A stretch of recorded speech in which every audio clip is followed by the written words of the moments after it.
Okay, so here we are. We're about 17 minutes into the cook. Part 2 of this stew. So, how we started this was we put the oil in, used vegetable oil, put that in first. I also used a bit of olive oil.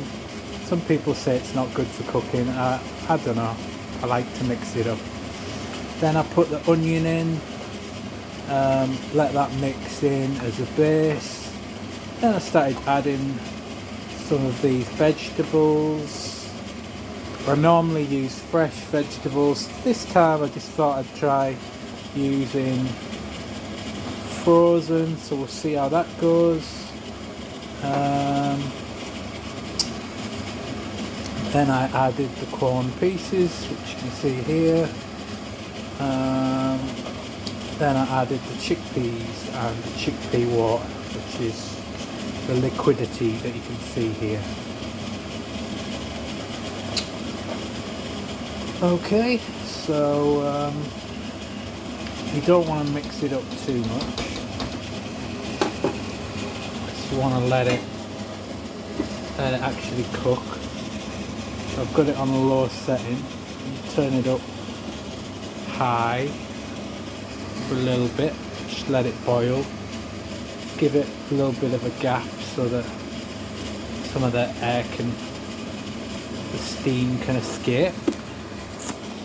I've added a little bit of lemon juice and lime juice. Might add a bit of puree and garlic puree and tomato puree. Not sure how this is going to go with it being sweet, but next we're going to do the pineapple chunks. Then near the end we're going to do the coconut milk. Probably won't add any herbs or anything. I'll give it a taste, see how it tastes. If I think it needs something else, I'll put some more in. So we're doing about 50 minutes to an hour, depending on how things go. And I'll be doing the rice in the last 20 minutes as well. So come back for the third part of this. Probably 4 parts.